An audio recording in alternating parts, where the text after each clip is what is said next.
E aí, gente, tudo bem? Vamos falar mais um pouquinho sobre natação e atividade física? Hoje eu queria abordar com vocês um pouquinho mais do nado costas, né? E vou abordar uma dificuldade muito grande, muito reportada por profissionais e alunos que têm aula de costas, que é o estabelecimento da correta posição do corpo na água para poder fazer o nado costas. É onde o pessoal mais se queixa. Tem também oscilação de ombros, né? Aquele rolamento de ombros também tem. Eu cito bastante, já fiz vídeos a respeito disso. Mas hoje eu vou falar sobre a posição do corpo, né? Em primeiro lugar, vamos falar sobre a posição correta, então. Posição absolutamente correta. Posição correta para o nado costas. Ela é rigorosamente alinhada, corpo alinhado, porém as pernas ligeiramente dentro da água, ligeiramente imersas, torso e cabeça para fora d'água, né? Bem na superfície, e as pernas ligeiramente mais dentro d'água. Por que esse ligeiramente, né? Por que não como o nado crawl? Alinhado e horizontal. Por que não isso? Por causa da posição anatômica dos pés. No crawl, os pés estão voltados para baixo. Quanto mais alto o pé ficar, mais fácil é o batimento. No costas, os pés têm que ficar dentro d'água para no batimento de perna, a perna não ficar só espirrando água. A perna fazer um trabalho efetivo de propulsão e deslocamento do nadador. Então o nadador precisa ficar com o corpo bem alinhado na água e ligeiramente, a perna ligeiramente dentro d'água. Essa posição, ela combina mínimo de arrasto, mínimo. Arrasto não é zero, mínimo de arrasto com boa propulsão de perna. Então essa é a posição que a gente deve buscar nas nossas aulas com relação aos nossos alunos, crianças, jovens, adultos. E muitas vezes os alunos têm problemas com relação a essa posição, não ficam nessa posição. Ocorre que tem dois desvios principais que os alunos costumam manifestar com relação à posição do costas, e eles têm que ter tratamentos diferentes, diagnósticos diferentes e tratamentos diferentes. Eu queria explicar isso. O primeiro tipo de desvio que tem é o nadador ficar com o corpo alinhado, quer dizer, ombros, quadril e pés alinhados, mas as pernas exageradamente baixas, muito fundas, né? Aumenta o arrasto, aumenta muito o arrasto ao avanço, né? Então esse é um problema, a gente tem que tentar corrigir isso. Está muito baixa a perna, vamos levantar um pouquinho mais, chegar próximo à superfície. Não precisa ficar na superfície, como eu falei, próximo da superfície. O diagnóstico disso, quase sempre, é realmente uma falta de potência de batimento, falta de eficiência do batimento de perna, uma coisa que a gente precisa ver, o batimento precisa ficar mais eficiente.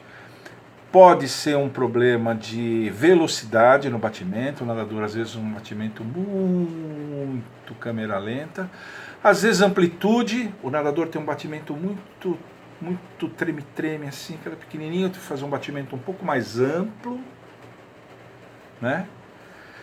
E às vezes um movimento muito rígido, muito robotizado, perna exageradamente estendida assim, o movimento tem que ser um pouquinho mais fluido, né? Então tem que ter uma velocidade ideal, uma amplitude legal e uma fluidez. Não é uma coisa simples, né? Não é uma coisa muito simples, não. Dá trabalho mesmo. Mas esse é o diagnóstico mais óbvio. Existe um diagnóstico oculto nisso, e é aí que eu queria chamar a atenção de vocês. Muitas vezes o nadador fica com essa posição alinhada, porém muito desnivelada, porque a cabeça está muito alta. Às vezes por um problema de tensão do nadador muito tenso.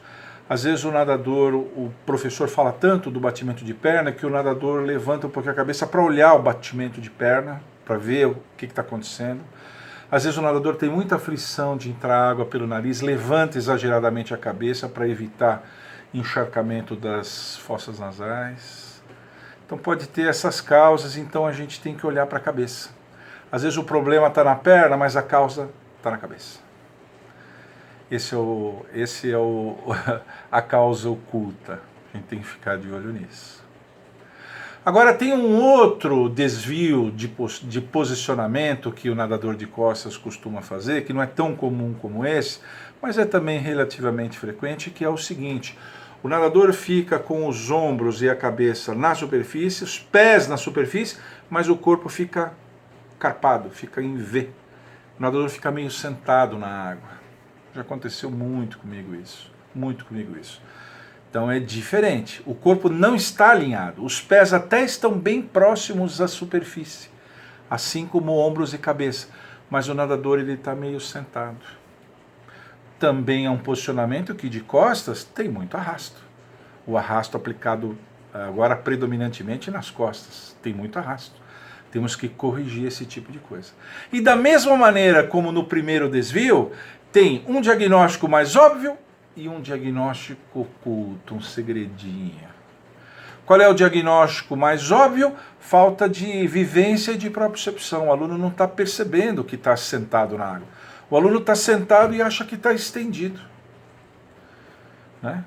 Nesse caso, se aplica muito o flutuador, o pull buoy, para ajudar a levantar o quadril e alinhar. E eu já vi funcionar, já fiz isso várias vezes, o professor entra na água e segura o quadril do nadador. Fala, olha, aqui que eu quero o quadril. Aí o nadador, agora eu estou percebendo. Falta de propriocepção, né? Agora eu estou sentindo como é, professor. Então é aqui que eu quero esse quadril. Bem aqui, alinhado.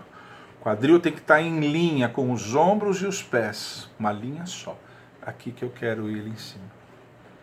Esse é o diagnóstico mais óbvio desse problema de postura, de posicionamento do corpo na água. Qual é o problema oculto? O problema oculto é falta de domínio daquela manobra de retomada da posição em pé. Muitas vezes o professor dá início ao trabalho de costas quando essa manobra da retomada de posição em pé não está suficientemente dominada, principalmente a que vem do decúbito dorsal. O aluno de costas na água, deslizando, senta na água, flete as pernas, põe o pé no chão e fica de pé. Ele não domina, ele faz, mas não domina ainda, está inseguro. Então ele senta na água, bate a perninha e acha que está muito bom ali, porque ele fica ali já no meio do caminho. A retomada da posição em pé fica mais fácil, ele não alonga, ele não estende o corpo, porque ele está tenso ainda, não dominou essa posição. Então o professor tem que ficar de olho nisso, além de trabalhar com o flutuador ou até entrar na água, insistir nessa manobra da retomada da posição em pé até que o aluno domine ela, dominar, fazer fácil, fazer sem pensar. Aí o aluno acaba alinhando o corpo e chega naquele posicionamento alinhado. Então veja, 2 desvios de posicionamento do costas diferentes, cada um com um diagnóstico mais óbvio e um diagnóstico mais oculto, um segredinho, uma coisa que muita gente não percebe, não se dá conta e acaba não trabalhando, e o aluno acaba entrando naquilo que eu já chamei de platô de performance, eu já fiz vídeo a respeito disso, né? E o aluno encalacra, fica lá bastante tempo, demora para passar. Normalmente acaba vencendo, mas demora muito mais do que poderia.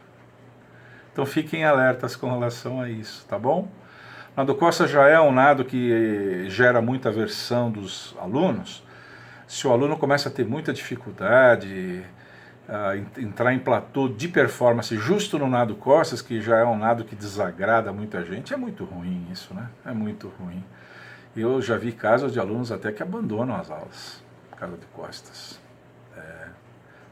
Tá bom?